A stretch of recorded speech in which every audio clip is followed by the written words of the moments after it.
2023-30445, State of Missouri et al. Versus Joseph R. Biden Jr. et al. Mr. Tenney, you may proceed.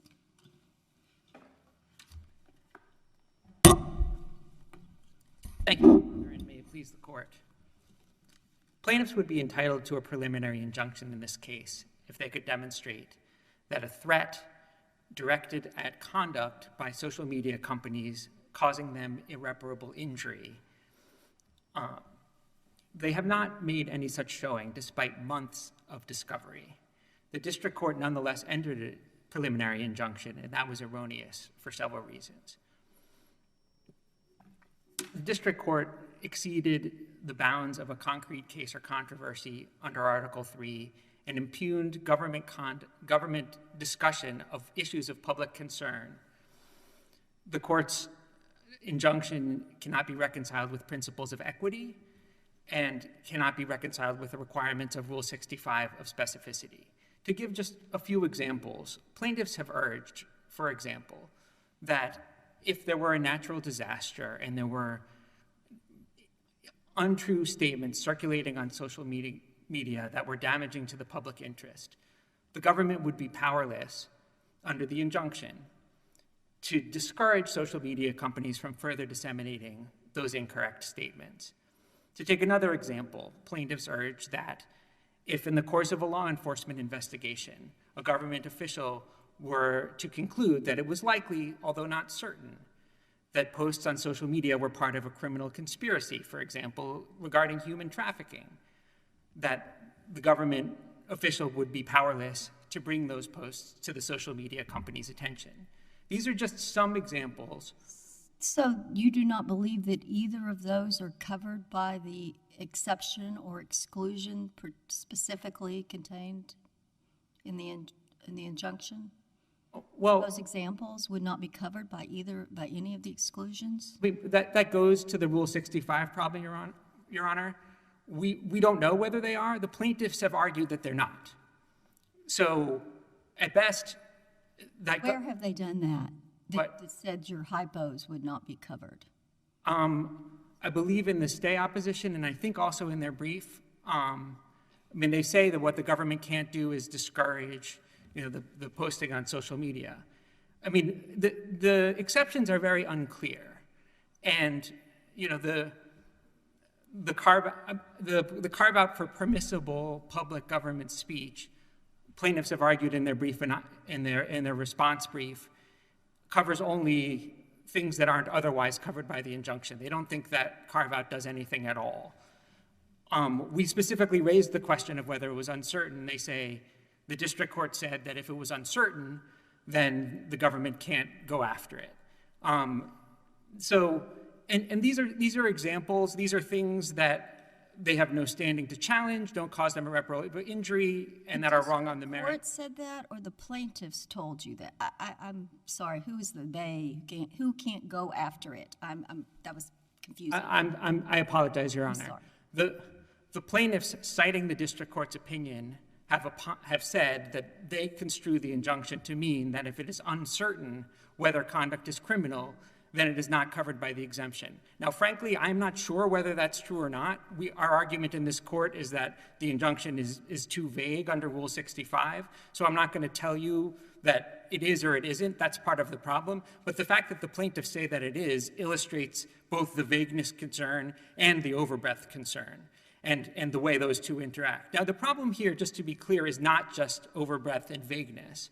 It's more fundamental than that. The reason the district court had so much difficulty crafting an injunction is that the district court didn't actually identify specific conduct of the government that would properly be enjoined. The district court took a broad brush approach, saying, finding all sorts of things that the government did that it didn't like, and then recognizing, presumably, that was too broad, then started trying to carve things out. But that's wrong in a way more fundamental than just crafting an injunction. That's wrong because what the district court should have been doing is looking for specific things that the government was doing, targeting specific actions by social media companies, causing irreparable injury to these plaintiffs. And if it found any, it could enjoin those. but it didn't find any. That's the problem. You can go through the district court's opinion and look for something like that, or you can go through the voluminous record in this case and look for something like that, and you won't find it. And that is the fundamental problem here with this injunction. So, is it your position that the district court could enter an appropriate injunction here if this has just not been crafted well?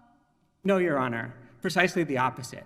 My point is that if the district court were to attempt to craft an appropriate injunction, it would have to find some conduct that was properly enjoined, conduct that both threatened to irreparably harm the plaintiffs and violated the Constitution. So if the government, and by the government I mean high-level officials at various agencies and in the administration, were asking social media people in a coercive manner, so to propagate certain things that the government knew were untrue,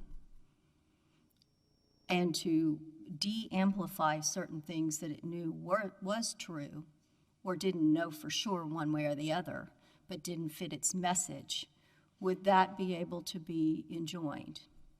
Like we think of there's a lot of COVID information in this record about COVID, for example. If I understood the question correctly, one of the premises of the question was that the government was doing it in a coercive manner. And I think if the government was doing something like that in a coercive manner, then that could be the subject of a proper injunction. The problem is that what you would have to do is say, here is what the government is doing that's coercive, and I'm enjoining that. How do you define coercive? Coercive, I don't think there's too much disagreement on this point, that coercive is where a reasonable person would construe it to be backed by a threat of government action against the party if it didn't comply. That's sort of how the district court described it. The district court went on to talk about significant encouragement, and we have major disagreements with the district court there.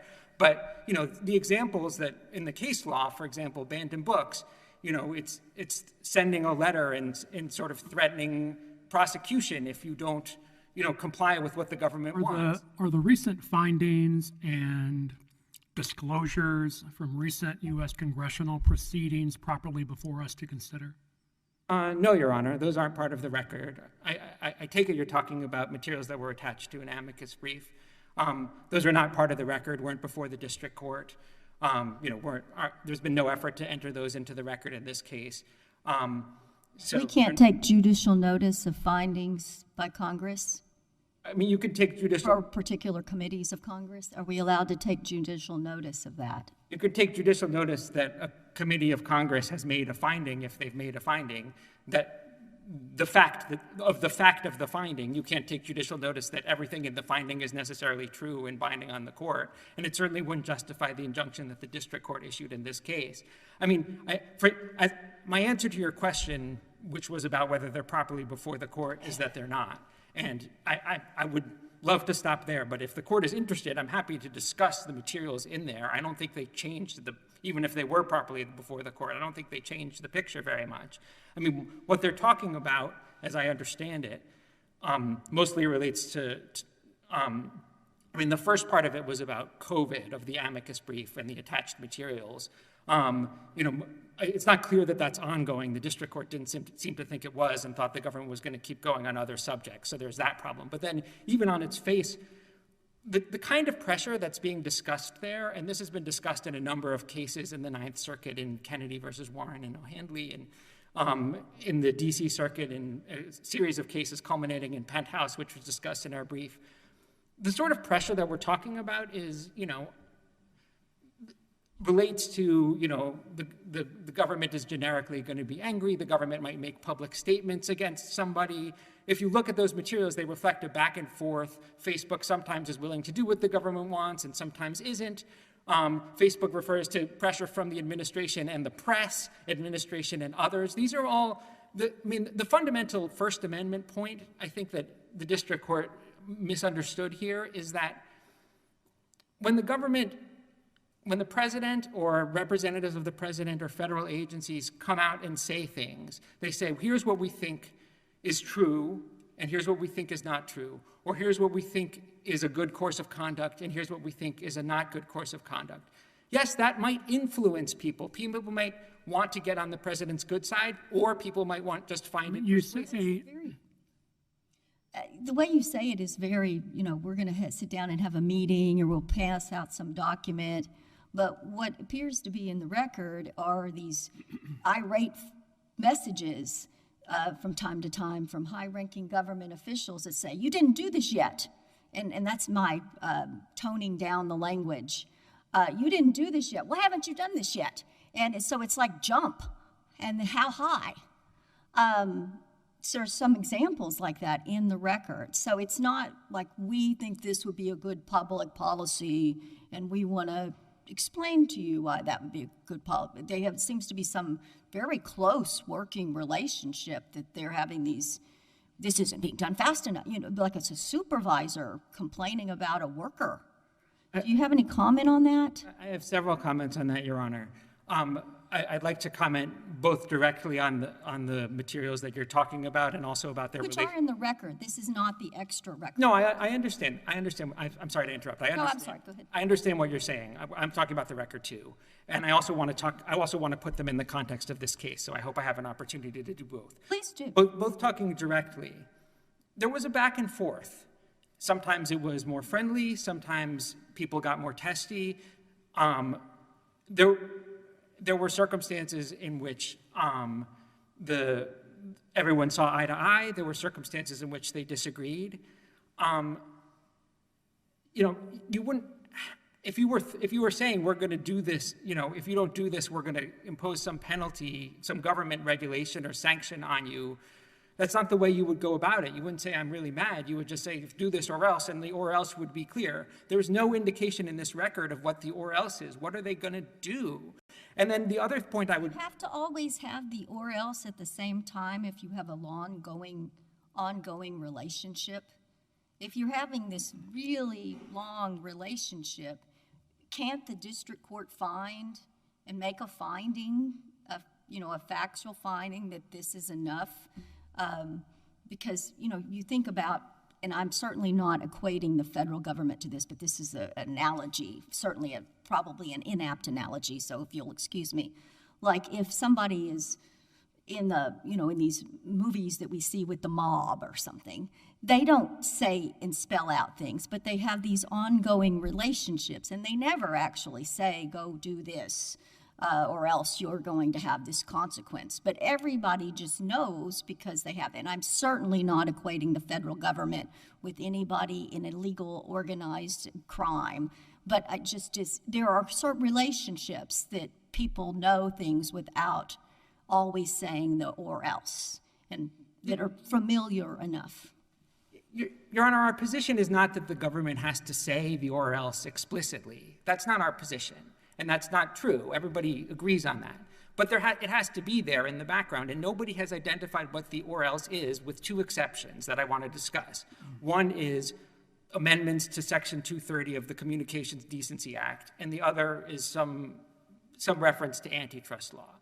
Now, the idea that if you don't do exactly what this White House staffer says about this particular thing, the president is unilaterally going to amend Section 230 or amend the antitrust laws is far-fetched. And it is not permissible for the district court to make a factual finding that that's the case.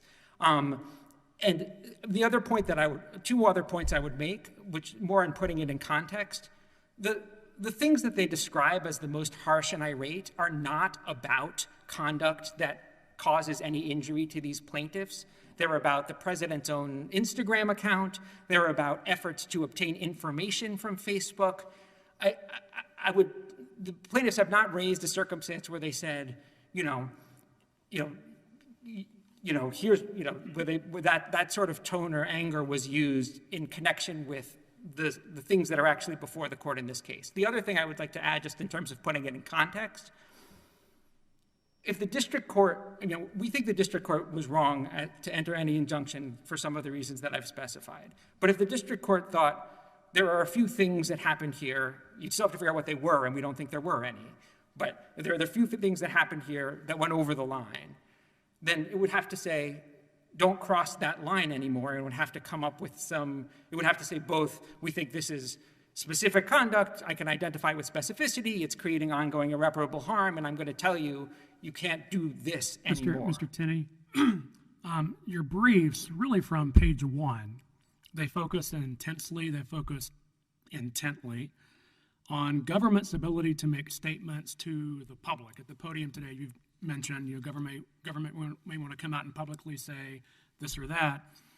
But I'm struck by the fact that this case involves government's private communications with social media companies, and it seems perfectly fine, in my view, for government to call out publicly someone for posting or for publishing something that government believes is false or believes is dangerous. I think that passes First Amendment muster with flying colors, but here you have government in secret, in private, out of the public eye, relying on, as Judge Elrod described, fairly unsubtle kind of strong-arming and veiled or not so veiled threats. That's a really nice social media platform you got there. It'd be a shame if something happened to it.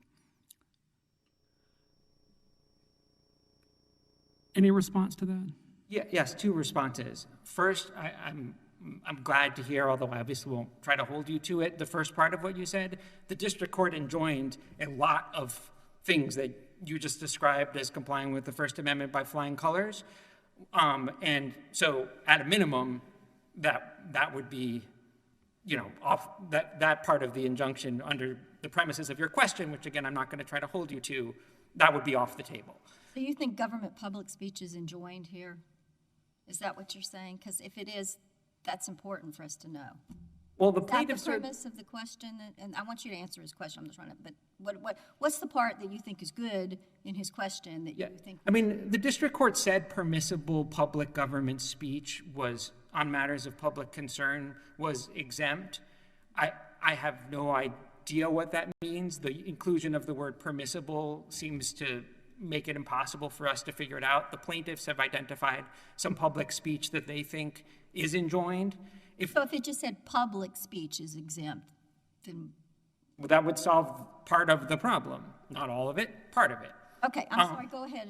So if I could turn, that is not what it says. It says permissible. So, and the plaintiff's view is permissible. That exception literally does nothing. So I just want to put that out there. Then as to the rest of it, I mean, there were sort of several things baked into your question. There's sort of whether it's private and whether it's coercive. Those aren't the same thing. I'll give you an example of private communications that it would be surprising to me if they were enjoined. The CISA switchboarding efforts, where state and local governments, including the plaintiff states, would report things to CISA that they think are inaccurate election information, and CISA would pass those along to the social media companies. I don't see any basis for saying that violates the First Amendment. If Facebook comes to the CDC and says, we're trying to figure out whether these posts are true, can you give us scientific information that would bear on that question? It would surprise me if the only way CDC would respond would be publicly rather than privately. Well, isn't it true, though, that time and again, that what government at first may label misinformation or disinformation or malinformation, always with great fervor and certitude and indignation, is sometimes, lo and behold, vindicated as true information. Ideas that were labeled false are later proven true. If that happens, that doesn't change the fact that if social media companies are making determinations, whether we like it or not, they're making determinations about what to include on their platforms and what algorithms to use to make some of it more prominent and less prominent. And the social media companies have decided, and there's basically no evidence in the record that this decision was coerced by anybody. They decided that they wanted, in some circumstances, to have those decisions be informed by government experts' views about what was true or false, or what was harmful or not harmful. That doesn't mean they were turning over the reins to the government. They were asking the government for information. And now, as Your Honor says, maybe sometimes the government is wrong. And What if maybe it's lying? Does it matter if it's wrong or lying between the two? Like if the government knows secretly that certain things do have health consequences or don't have health consequences, but doesn't want that to be the message, and just hypothetically, and so then says the opposite to the social media with the idea to propagate that message. I mean, that's a very... Does that matter, whether they're lying or wrong between the two, or not really? That's a very different claim than a claim that it's coercive, that they're somehow, taking over the will of the social media company. Isn't that a claim in this case? Am I wrong? I thought, and I'm not opining on what the truth of the matter is. Please don't misunderstand me. But I thought the claim in the case is, for example, and I think the part of that Great Barrington Declaration is part of this case. Is that right? Yeah. That these scientists were not saying the wrong thing, and the scientists of the government, the allegation is, knew that they weren't saying the wrong thing, but that they wanted to suppress that because it wouldn't be good for their other scientific message. I am not agreeing with that or disagreeing with that. But that's one of the allegations. And we're going to give you more time because we haven't even talked about standing yet. Okay, thank you, Your Honor. With respect to the Great Barrington Declaration, I mean, what the district court said, and I'm not sure whether the plaintiffs are saying that it was lying. I'm not aware of evidence in the record that it was. The place where deception came to the fore most prominently was with regard to the FBI, which I'll get to in a second. But with respect to the Great Barrington Declaration, what the district court said was that the government orchestrated what it called a takedown of the Great Barrington Declaration. Now, what the email that it was quoting actually said was a published takedown of its premises, which is entirely different. And what the district court said was not the government was lying and that's why this is a problem.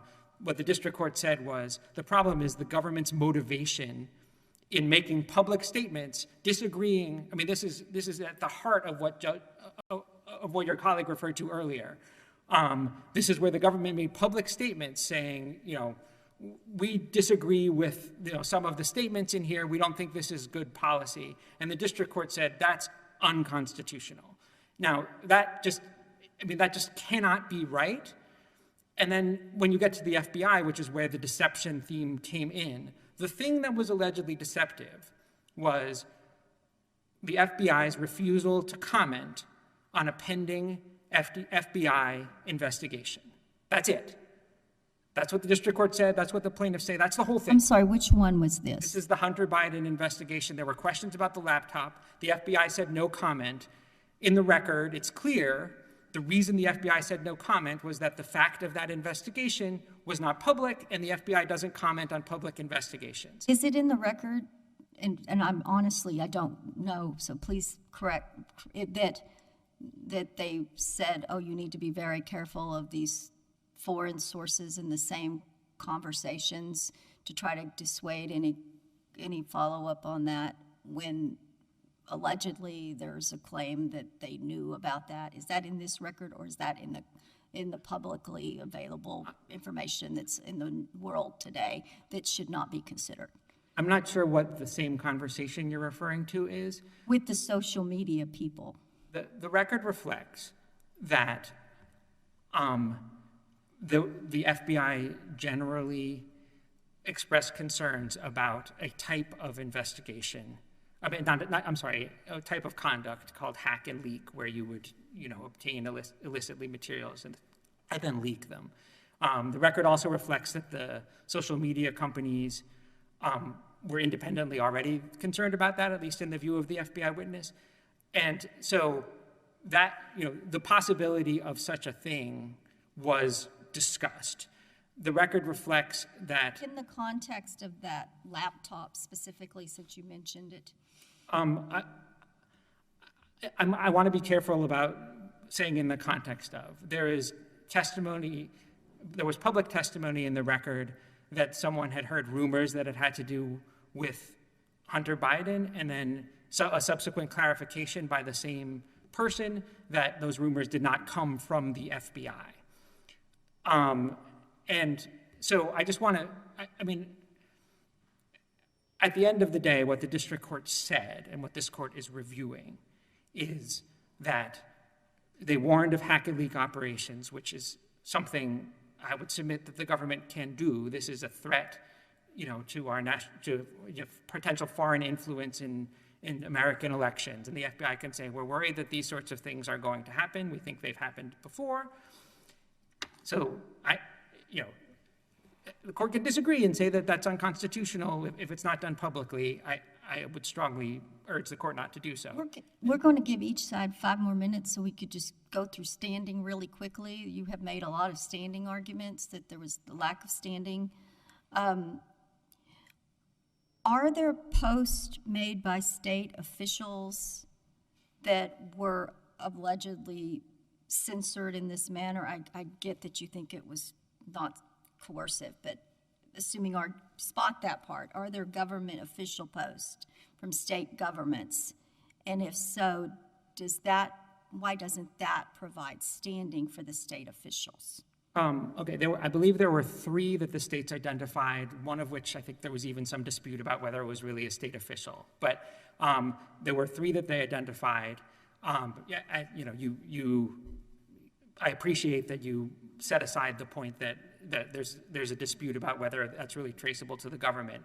The thing that's fatal to the state standing on this ground, which the other side didn't respond to at all in their briefing, is they have no allegation that they have any intention of making these similar any other posts in the future. And so they would have to show, in order to have standing, that they have a future injury, ongoing injury attributable to government conduct. So you're saying this federal government is not going to censor, not going to suggest that a state government post be removed ever? Or you're saying state government people are never going to make posts? I don't understand what's not going to happen in the future. It's their burden to establish standing, and they would need to say, we intend to make posts, Well, don't all state government people make posts all the time, constantly, just like federal government people? And, that's what they do? Your Honor, if your point is that it should have been easy to make this allegation, I'm not sure why it helps them, but it's also relevant on what subjects they would make the posts, and the court would have to evaluate whether it is more than speculative that those posts would in fact be subject to both content moderation and content moderation that is based on conduct from the federal that is based on conduct from the federal government that's being challenged here, and without even an allegation, here's what we plan to post on in the future, here's why we think the government, we think it's going to be subject to content moderation, and here's why we think the government's conduct in this case that we're challenging is the thing that would cause it to be subject to content moderation. What if the state elections person says, I think the federal government interferes in elections and we need to protect our local elections? Would that be a post that could be interfered with? Your Honor, that goes to the substance of what the social media companies' policies are going to be in the future. For standing purposes, I appreciate this colloquy because it highlights the problem. The way standing is evaluated is that people come forward with declarations and they say, here's what I want to do, here's why I'm going to have an injury in the future, and then a court evaluates whether they think that it's actually true that they'll have an injury in the future. And so to say, well, we're not going to bother with the part where we say, here's what we want to do in the future, that's just fatal to their standing on this ground. It's just, this is, So they didn't say that they were going to make these COVID posts about child vaccines in the future? Is that the problem? Because isn't that one of the topics wasn't it a state official about children's vaccines from Louisiana? Am I wrong? Is that not the factual? I apologize. I don't recall exactly what the posts are about, and I don't want to misrepresent by guessing. But if your question is the problem that The record is absolutely silent on whether they're going to make more posts, if they do, on what subject, and why they think those posts would be subject to content moderation at all, much less content moderation at the behest of the federal government. Then I would say the answer to your question is yes, that is the problem. Okay. And if I could say one more thing about COVID, COVID's a great example of why past content moderation may not be evidence of future injury, much less imminent future injury that would give rise to a need for irreparable harm. A lot has changed in the world of COVID, both in terms of the social media platform's own policies. Twitter has stopped enforcing its COVID misinformation policy entirely without any retribution by the federal government. And the federal government's efforts with regard to COVID have changed with the end of the public health emergency, and there's information in the record that the district court seemed to credit that some of the efforts that the federal government was engaged in with regard to COVID were no longer ongoing. And that would be relevant. If the state said, all we're going to post about is COVID, then you would have to say, okay, does the fact that the federal government's doing less of this, that Twitter's not doing it at all, does any of that matter for standing? But we haven't even gotten that far. Okay. You're talking about the future, but let's talk about the present. Will you acknowledge that the government is still in regular contact with the social media platforms about moderating their alleged misinformation? Will you acknowledge that that is still going on? I would acknowledge that there is still some contact. Whether the nature of it is identical to what has happened in the past is not, I wouldn't say that, but we're not arguing that the government has entirely stopped communicating with social medias on this company on this point, no. Now that, And that's because a stay is in effect? Is that why? That's part of it. Also, to the extent that we're doing things that were covered by the exemptions, that would have been okay too, but the stay makes it easy. So you are still, not you personally, but the federal government is still continuing its day-to-day involvement. Is that right?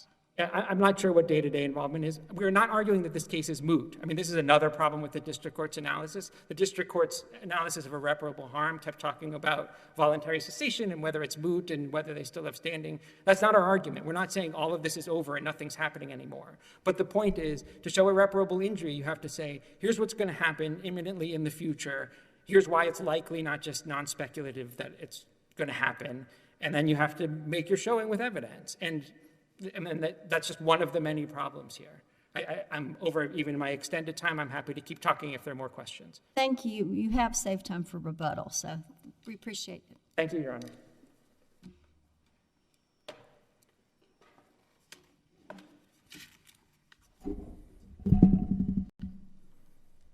You may proceed. Thank you, Your Honor, and may it please the court, John Sauer of Louisiana, on behalf of all the plaintiffs' appellees, and then my colleague from Missouri, Mr. Devine, I think will address the court for 5 minutes after I do.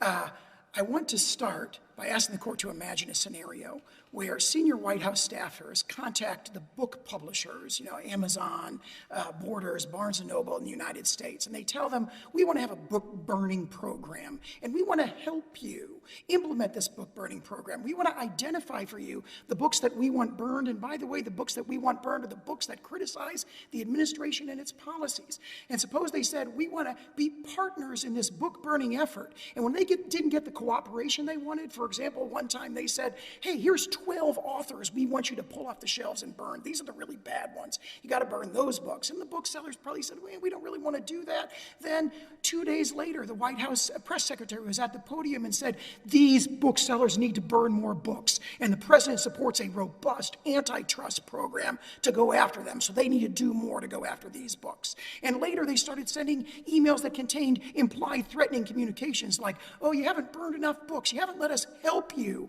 identify the books we want you to burn.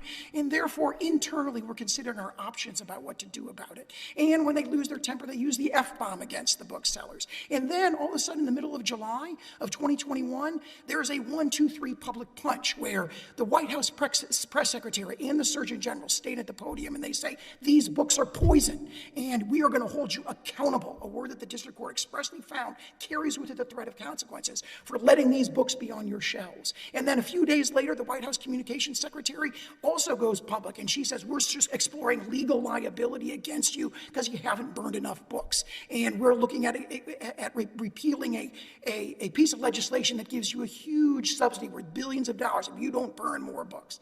And then suppose all the booksellers decided the game wasn't worth a candle, and they started complying. And that's exactly what you see here in the record here. In July of 2021, you see the platforms having resisted, the White House pressure for a significant period of time. They complied on a number of issues, but they're holding out on certain issues. And all of a sudden, after there's those public threats combined with the private pressure campaign that had lasted for months and months, you see the platforms just giving in. And you see them essentially from then on agreeing with whatever the White House and the Surgeon General demanded on those particular issues. And in particular, the White House had said, deplatform these specific speakers. Alex Berenson, because we think he's the epicenter of disinfo that radiates out to the persuadable public. In other words, the most persuasive speakers, the ones who are most effective at rebutting the government's preferred message, the White House is privately saying, take those people down. Tucker Carlson, why aren't you de-boosting a video by Tucker Carlson, a Fox News critic, or Fox News host who's one of the most prominent critics of the administration? And what you see is the platforms complying. They're under what the district court aptly described as unrelenting pressure from the most powerful office in the world, and apparently they complied. So you see, in July of 2020... Does it matter if they want to do it anyway? It does not legally, but in fact, there's a factual finding that they did not want to do this anyway. So on both, that argument has a legal answer and a factual answer. Under Peterson against City of Greenville, the Supreme Court expressly said if the private party would have done it anyway, but the state action is violating First Amendment rights, that's enough. In Backpage, Judge Posner said exactly the same thing in Backpage. He said, even if the threat turns out to be empty, or they would have done it anyway, or they would have folded their tent, that's still a violation of the First Amendment. But actually here you have a well-grounded factual finding from the district court who said they wouldn't have done this anyway. And you see this in their emails. Like Facebook in May 2nd of 2021 is like, we're not going to take down the disinformation dozen. They haven't violated our policies. 3 days later, you have the White House press secretary at the podium threatening them with a robust antitrust program, which Mark Zuckerberg has publicly stated is an existential threat to our company, right? And in the very next sentence, she says, take down the misinformation. And then that point goes on. So it's a targeting of specific speakers, specific content, and specific viewpoint that's been so widespread and so effective. It's fundamentally transformed online discourse on questions of absolutely overwhelming social and political significance. Do you believe that there is a fact-finding of overt coercion such that Absolutely. there's not a necessity to get into whether this is encouragement and where the line between encouragement and the various, we've gotten an education about all the historical cases regarding encouragement Both of versus those. coercion. So we have express findings of threat after threat after threat, where page 22 and page 24 and page 26 of the district court's opinion, he said this was explicitly linking a threat of adverse legal consequences to the White House's demand to target specific viewpoints expressed in the COVID-19 area. Pages 97 and 99, the district court said some explicit threats are the most obvious form of coercion. He's got a series of factual findings that these statements were threatening. They were received as threats by the platforms, and the platforms acted accordingly. They complied with the threats. But in addition to that, he finds a whole series of implied threats. These are the pressure statements. This is what Judge Willett was describing as, you got a nice social media platform. Sure would be bad if something bad happened to it. That's exactly the tenor of these private communications as well. Sorry, Your Honor. No, so do we have to get into at all, under your theory of the case, what the line is regarding encouragement?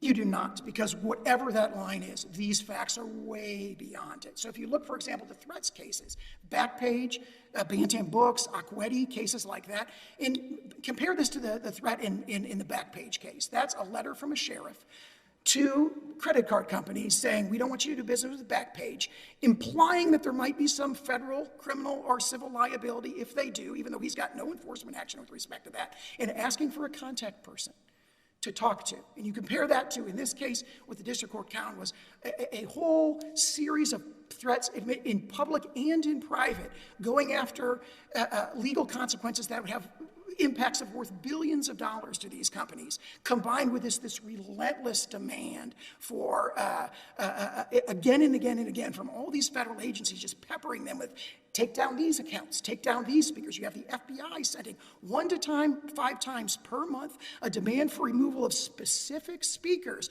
from dozens or hundreds at a time, going all the way back to 2018, saying, take all this stuff down. Can we talk about standing, please? Sure.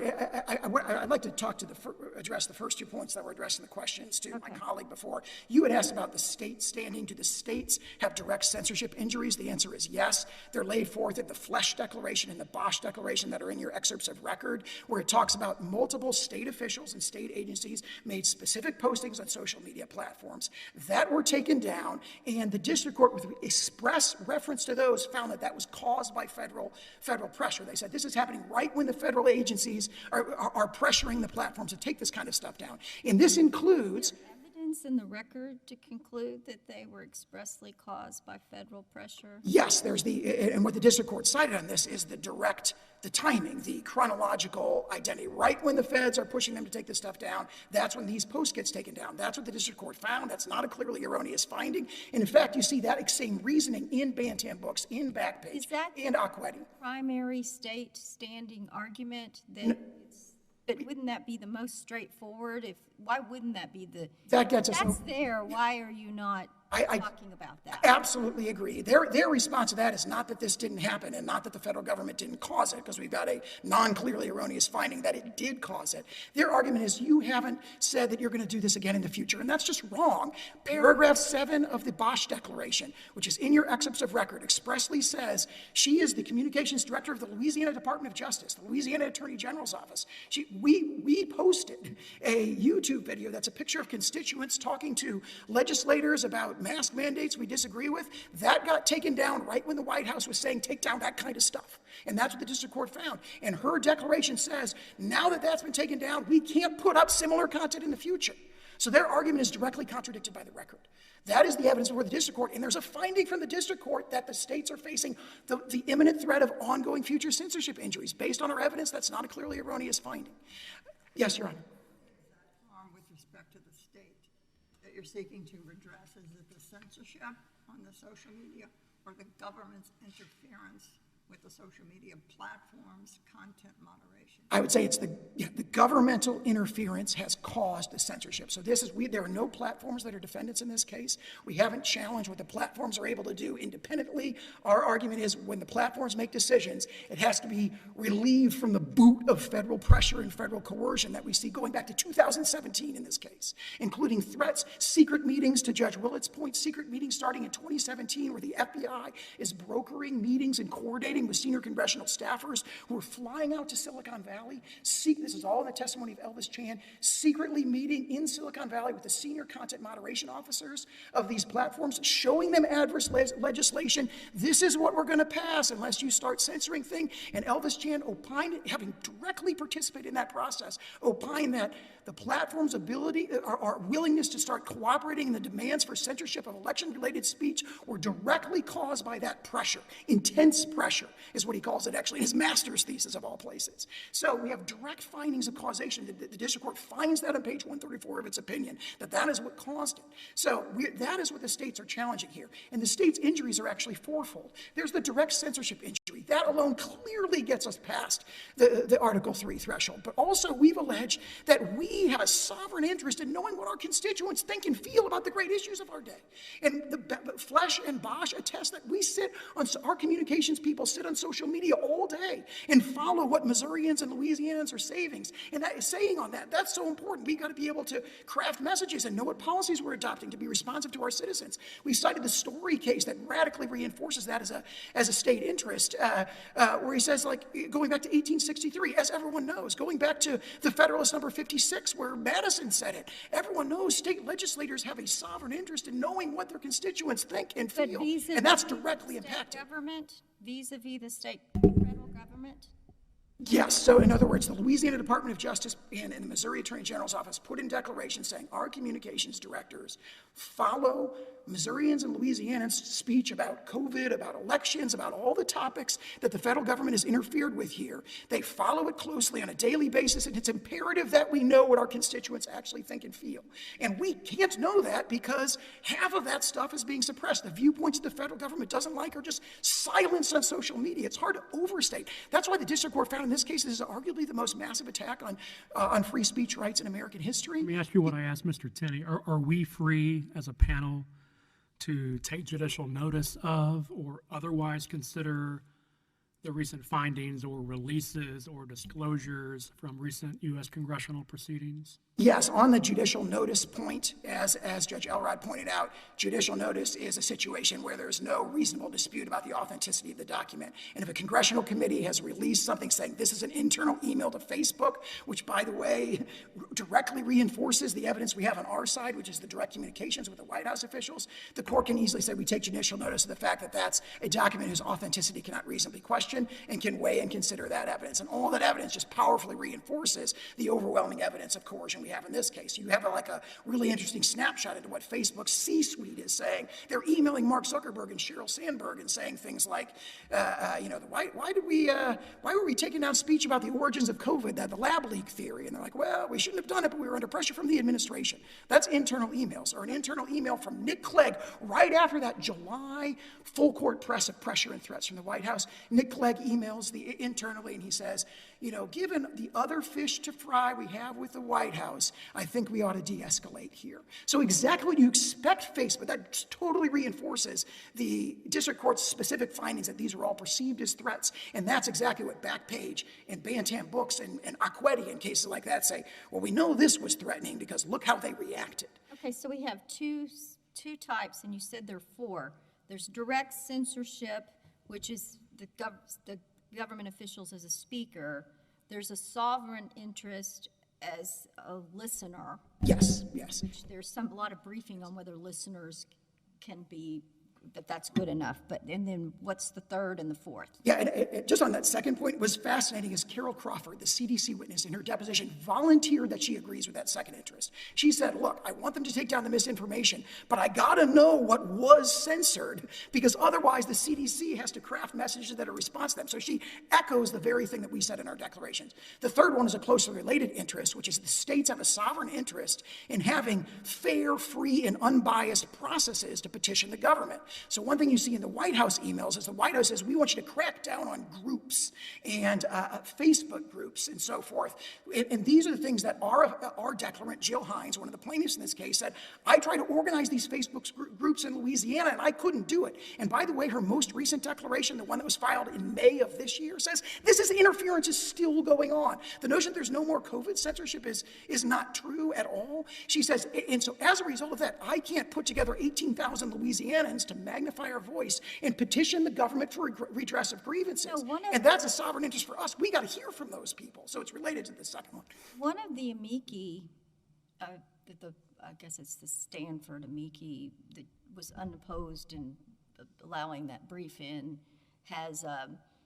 says factually disagrees with all of that. We got a footnote in our brief addressing that. Is absolutely dead wrong. Virtually every factual representation they make in that brief is directly contradicted by the evidence before the district court, which includes their own public report and their own statements. We quoted some of those in a lengthy footnote in our brief, and I would direct the court's attention to pages 70 to 75 and 80 to 86 of the district court's opinion, where he makes specific findings resulting in the conclusion that CISA and the election integrity partnership were, quote, were completely intertwined. Let me just run through some of the points of contact between the election integrity partnership. Well, I think we've got to get through these other four. Sure, yeah. 3 and 4 yet. And then finally, we assert a quasi-sovereign interest against the federal government. They dispute that we can do that.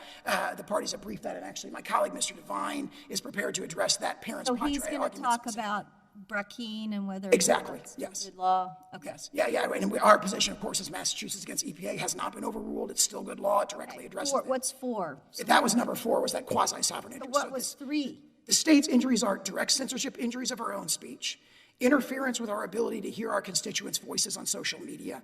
Third, interference with our ability to have a fair and unbiased process for our people to organize and petition the government for grievances. And fourth, those are all sovereign injuries. And then the fourth is the quasi-sovereign injury to a substantial segment of our population. And I haven't even talked about the individual plaintiffs' injuries yet.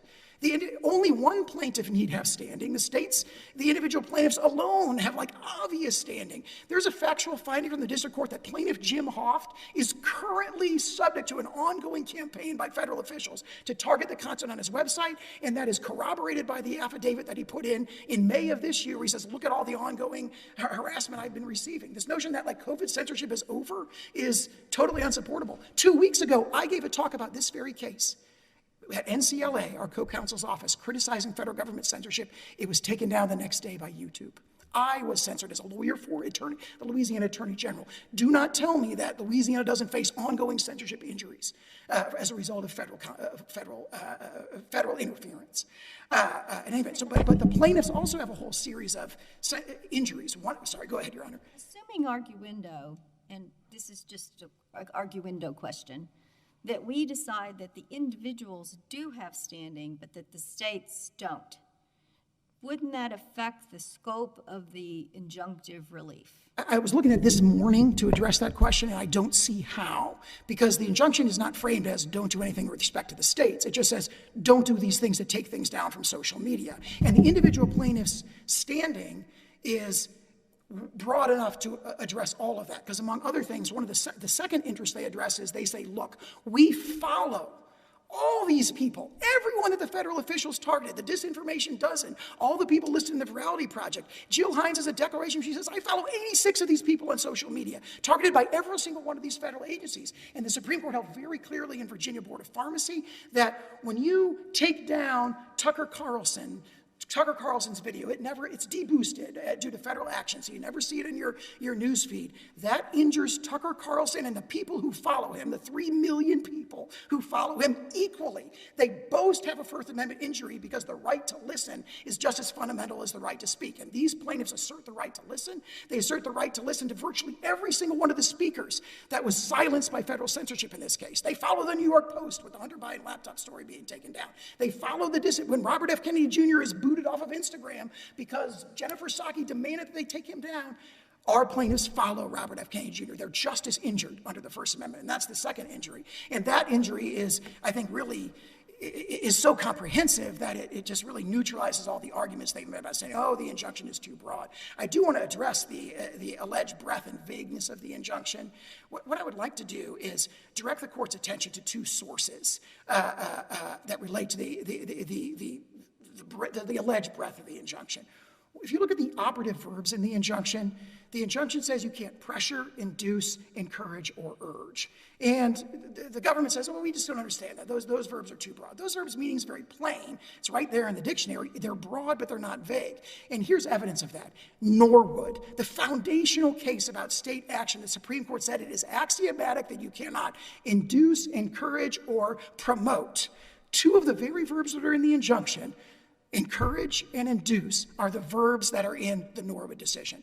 Elsewhere in the injunction, it says you can't threaten or coerce. Look at the Backpage decision. At the very end of the Backpage decision, Judge Posner directs the district court to enter an injunction on remand with specific language, and here's the Seventh Circuit's approved injunction. You shall not take any action, formal or informal, to threaten or coerce any third party not to do business with Backpage. Verbs of exactly the exact same verbs that are in our injunction have already been approved by the Seventh Circuit and are already appearing in Supreme Court decisions. And they say, oh, we just can't understand this. Judge Willett, to turn to your question earlier, the dichotomy that we see reflected in the injunction isn't strictly between public and private speech, although it's very bad, it's very telling that a lot of this happened in private going all the way back to 2017. But a public threat, like the letter that the sheriff sent to Backpage in the Backpage case, that was posted on his website in a news release the next day, right? That was a public threat. A publicly made threat still violates the First Amendment as long as they conceded oral argument in the language of equity, a reasonable observer could reasonably interpret it as intimating some kind of adverse legal consequences. And we have this again and again in here. If you imagine you're, Nick Clegg of Facebook and you're on the receiving end of all these communications, how would any reasonable social media platform receive them? As a pressure campaign, as a series of threats. And to Judge Elrod's question earlier, we have an entirely different theory of state action, joint participation, that doesn't even require threats or pressure, that the district court also found all this conduct falls within. For example, the joint participation doctrine says that if you've so involved yourself in private decision-making, then you have a state action problem. That's exactly what we have in this case. You have federal officials, every single one of these agencies has insinuated themselves into the content moderation decisions of major social media platforms. And it's occurring at the speaker-specific level when they say, they're at the table when they're deciding, do we take down this specific post? Do we take down that specific post? They're having big group meetings with slide decks about the posts that they want to take down. Go ahead, Your Honor. I'm struggling with your public-private, you used an example of a public threat, and that was because that was a threat, that was actionable. But just public speech about, we want companies to moderate content because we have a suicide epidemic of young people. And we think you should cut down on this bullying, hate speech targeted young people. And this is a super important problem, and we, the health officials and the president and everyone thinks this and wants to cut down. Now that would not be that's not a threat. It's an announcement of a policy position. That's different than a threat. Yeah, and I think there's a Supreme Court case that addresses United States against Williams from 2008 that talks about the difference between kind of, high-level advocacy and advocacy for concrete action. And what's prohibited by the injunction is you can say, these suicide-promoting speech is bad. Now, keep in mind, this is a hypothetical, and they don't contend that it ever has happened or ever will happen, but they say someday the Surgeon General might want to do that. And you're weighing that against millions of actually proven First Amendment violations. But on their hypothetical, the Surgeon General can say, all this speech is terrible, it's awful, the suicide-promoting speech is awful. But what he can't do is pick up the phone and say, take it down. He cannot call the booksellers and say, burn these books because these are the bad books. He can get on TV and say, these are terrible books, no one should read them, they're awful. But he can't say, pull them off the shelves and burn them. And that's the dichotomy, right? And keep in mind that threatening is only one of the things that's enjoined, because the district court aptly found that, as the D.C. Circuit held in the Philip Morris decision, that you've got to look at what the injunction enjoins in the context of the case and with specific reference to the district court's factual findings. Here we've got 82 pages of factual findings. When the government says we're so puzzled we don't know what this injunction requires, the same sort of argument was made in the Philip Morris case, where the injunction said don't engage in acts of racketeering with respect to the marketing and sale of cigarettes. And the cigarette company said, we don't understand that. What does that possibly mean?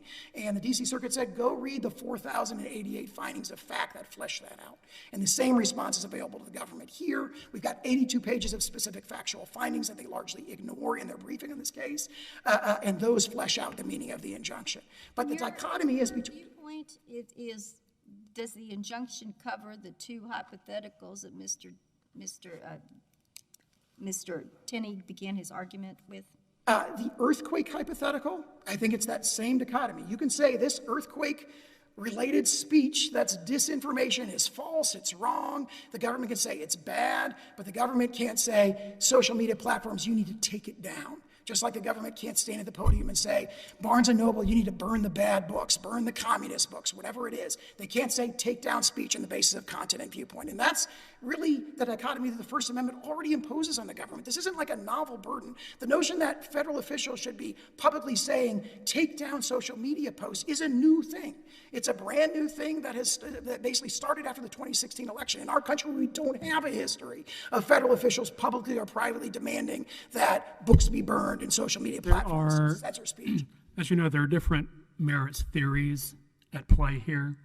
There's a coercion test, there's a joint action test. The proper scope of the injunction might be different under one or the other. On this record, on these facts, which do you think is most squarely appropriate? I believe they are very clearly, I believe they are all easily satisfied. But the district court's opinion does focus on the coercion and pressure. So he views those as related tests, right? There's a ton of coercion. And when he gets a significant encouragement, he says, if there was ever a case where significant encouragement applies, this is it. So even if, you say, well, some of these statements were too fuzzy to turn out to be threats, we have explicit factual findings to the contrary again and again throughout the opinion. But even if that were determined, he's like, at least they're significantly encouraging it. They're bombarding them month after month after month. There's meeting after meeting after meeting. The FBI has been meeting with the senior content moderation officials of social media platforms on a monthly basis going back to 2018 or 2017. And in all these meetings, they're talking about, here's what we want you to take down. Will you take this down? And in connection with that, they're sending them encrypted lists of all the stuff they want them to take down. CISA is engaging in this switchboarding. CISA sets up the Election Integrity Partnership to do the mass surveillance that the government lacks the resources and lacks the legal authority to do, and has worked tightly arranged in it to engage in, bombarding them with trying to throttle entire narratives that it might have 1 million posts at a time. I'm sorry, Your Honor, I thought you might have a question. In any event, so I would say they're all applicable. The notion that this is, how can you have more joint participation when you have meetings where the federal officials and the content moderation officials are all sitting there talking together? You have the White House saying, we've got to be partners. We want you to be partners. And when the Facebook funding collapses, it says, we want to meet with you and understand what the White House expects of us going forward. That's coercion. That is significant encouragement, and that is also joint participation, joint action. It easily satisfies all of those, and because there's this long history of threats, coercion, and encouragement, the district court says, look, you can't tell them anymore to take down the content and the viewpoints that you don't like. We are looking at a situation where the injunction is broad because the misconduct is so broad. It's enormous. And this, again, is the Philip Morris decision.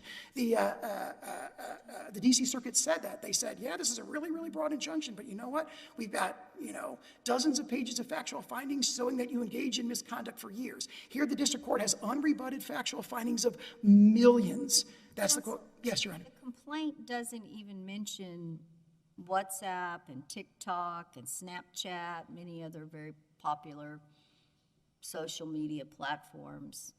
But the injunction does include that.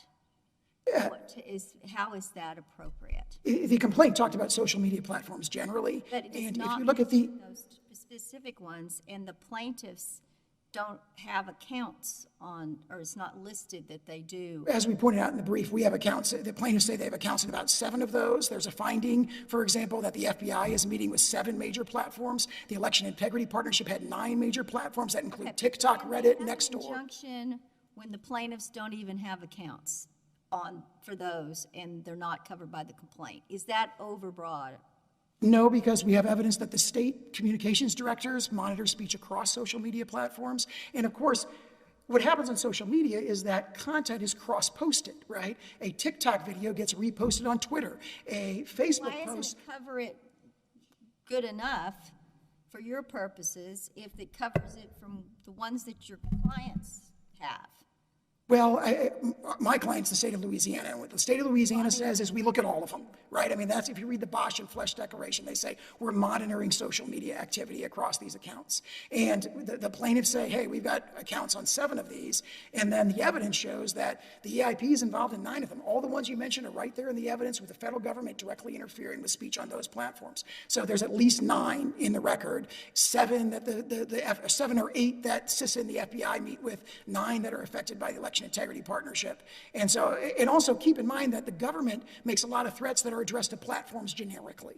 It doesn't just say, hey, Facebook do this. It says platforms do this. I see my time has expired. I have a question.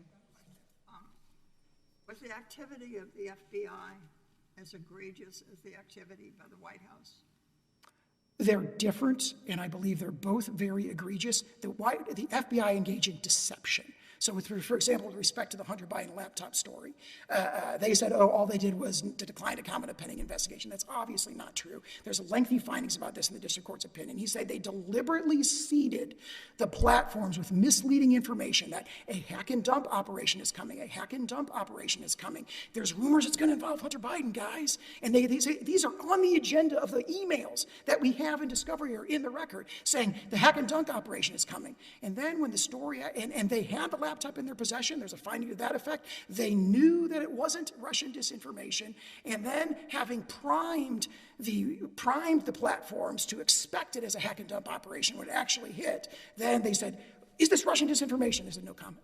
No comment. The district court found that was a deliberately misleading course of deception. He also found that deception is just another form of coercion. So that was deception. And you see this also with respect to the Great Barrington Declaration, explicit findings of deliberately providing false information with the purpose of inducing them to silence and stifle Americans' free speech. That violates the First Amendment. Thank you. Thank you, Your Honor.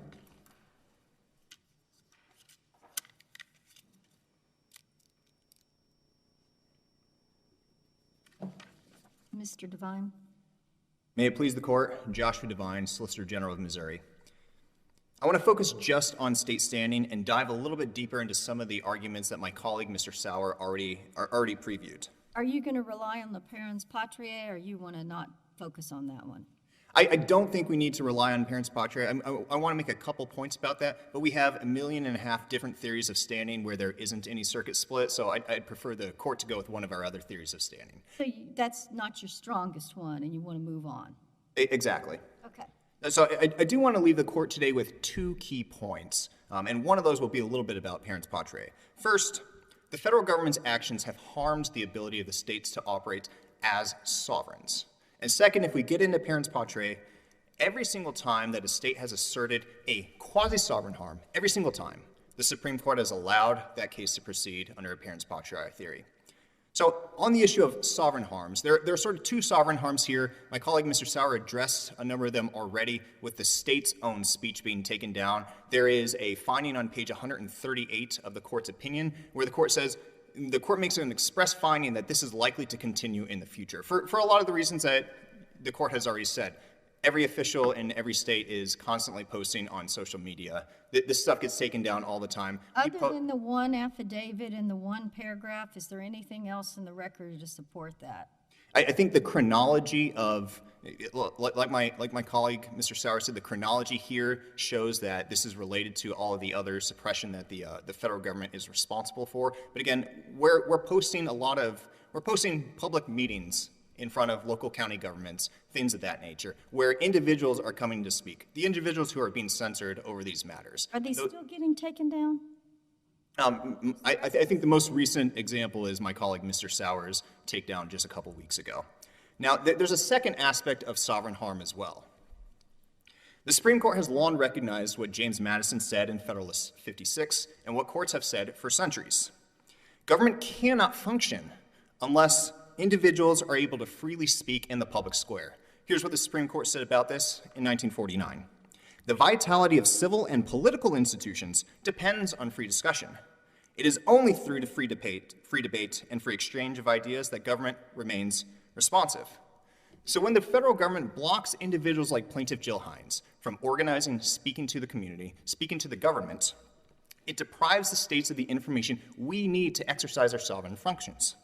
That is more than enough. And I note also, it doesn't matter whether this is on Twitter or TikTok or anywhere else. All of these are part of the public square under the Packingham case from the Supreme Court in 2017. How is this theory of third-party standing materially different than a parens patriae argument? So in the parens patriae, the SNAP decision at page 602 makes clear that the doctrine of parens patriae only applies for 2 kinds of harms: a purely third-party harm or a quasi-sovereign harm. So with respect to our sovereign harms, the entire doctrine just doesn't apply. We're not under parens patriae, we're under Kowalski instead. We're under First Amendment third-party standing, which the Supreme Court has said is, quote, quite forgiving. So we don't need to have our own First Amendment rights. We just need to have an Article III injury that is related to somebody else's First Amendment right. And here our injury flows from the First Amendment violations experienced by individuals.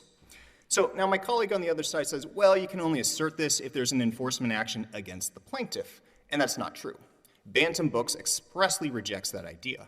So in Bantam Books, you have a New York company that is challenging a Rhode Island statute that is being enforced against a Rhode Island company. And the Supreme Court says, well, it doesn't really matter that this isn't being enforced against you, the plaintiff, because the First Amendment violation against the Rhode Island company is having an economic downstream Article III injury on you, the plaintiff. So you can exercise third-party standing in the context of the First Amendment to sue over that. Your theories mean that, the states would have standing to sue the social media companies directly, even if the remedy might be a little different? I think there might be a situation where you can bring a challenge under a federal statute where they're operating under color of law because of a joint participation theory. Obviously, we haven't done that here. I think that would be the theories would be quite different in that kind of circumstance. Quick follow-up, do each of your sort of theories of standing, do they independently justify the injunction in its full A to Z scope, or do some theories only support certain aspects of the injunction? I agree with my colleague, Mr. Sauer, that each of these individually supports the entire injunction. I think it's easiest and clearest to see with the states. Between the two states we have today, we have millions of people involved. I don't see any way where you couldn't have this exact injunction, especially if you have state standing. I understand. I see my time has expired. I'm happy to answer some questions about parents' You said patriae. especially if we have state standing. What if you don't have state standing, despite your points today? I agree with my colleague, Mr. Sauer, that there's nothing in the injunction that is pertained to the states specifically, especially given how much each of these individuals are following dozens, hundreds, thousands of other So it's individuals. based upon their followership. What is the best case that says a following is good enough for an injunction in this type of First Amendment? Well, the Virginia Board of Pharmacy case expressly recognizes this ability to this First Amendment right to listen, to receive information. Now the other side says, well, it depends on what the targeted audience is. And here, well, the targeted audience is anybody on social media who wants to follow this. So, I mean, we're in a totally different area than we would have been 20 years ago, 30 years ago before social media, because social media has just broadened dramatically the kinds of audiences. I'm happy to answer a couple questions on parents' patriae if the court desires. Well, I said you keep bringing it up. Massachusetts v. EPA, is it even a parents' patriae case? You know, we were just talking about Brackeen, and that is definitely a parents' patriae decision. But is Massachusetts v. EPA a parents' patriae case? It certainly does still exist. It is, and it's not even the first, it's the second. The first is Nebraska against Wyoming from 1995, where Wyoming brings a cross-claim, a counterclaim against the federal government. And on page 20 of that opinion, the Supreme Court expressly says, well, they're bringing a quasi-sovereign interest here, so we will allow this to proceed. Massachusetts against EPA, same thing. Like we do here, Massachusetts asserted a number of different injuries. One was a quasi-sovereign injury. But yeah, mostly it's the injury to the state from the environmental harm.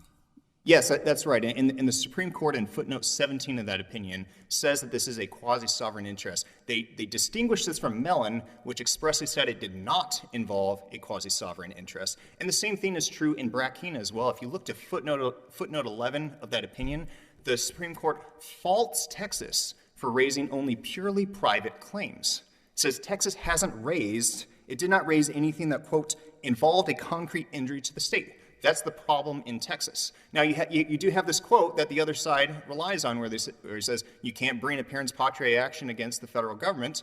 And of course, we pointed out that in Snap and Kentucky against Biden, there are two different kinds of parents' patriae actions.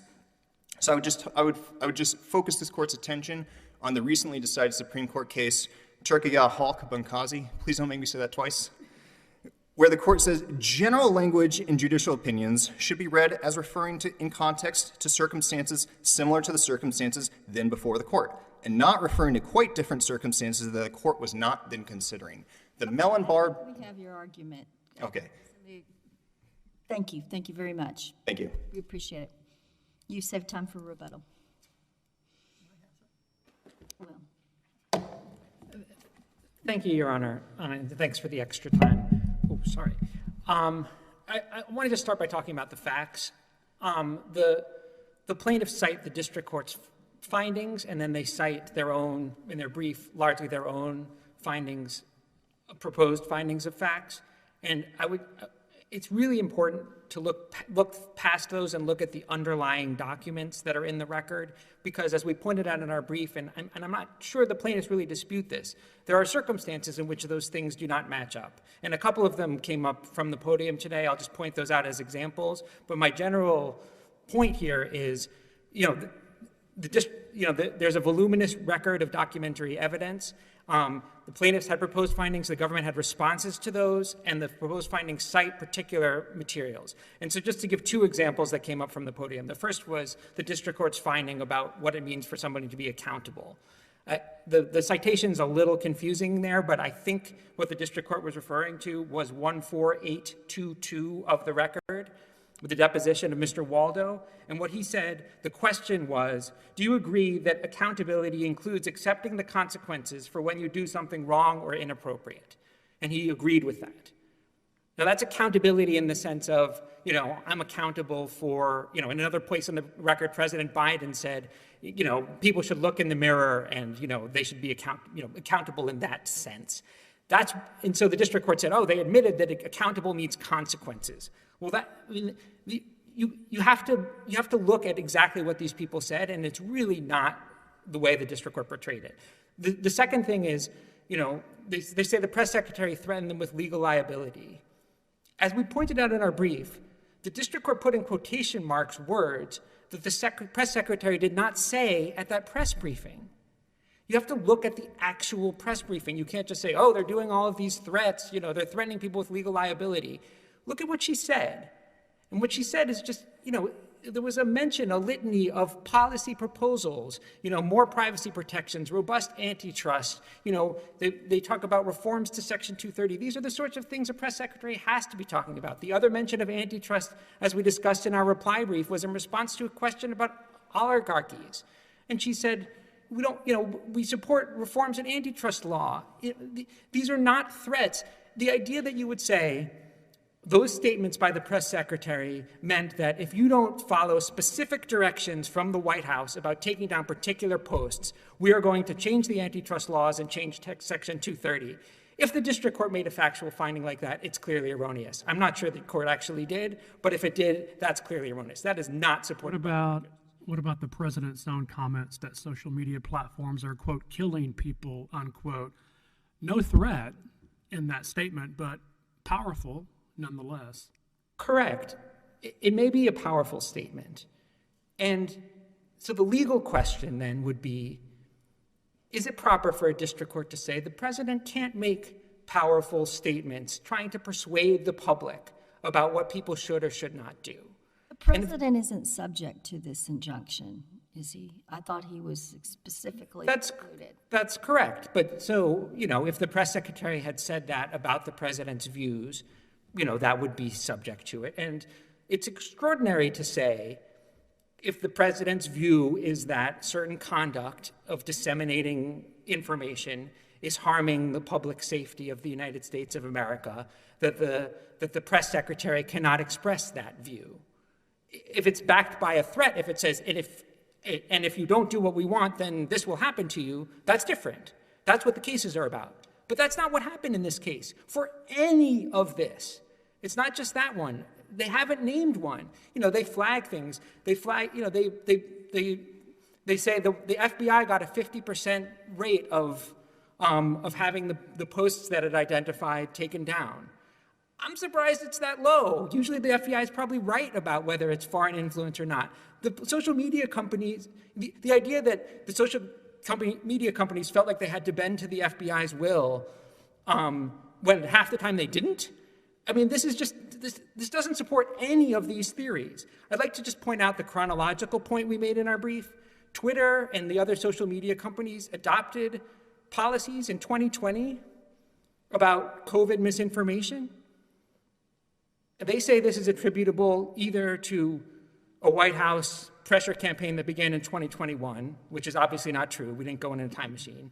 Or they say it's attributable to congressional pressure from before then, which is not part of this case. You can't sue the executive branch and say members of Congress put too much pressure on social media companies.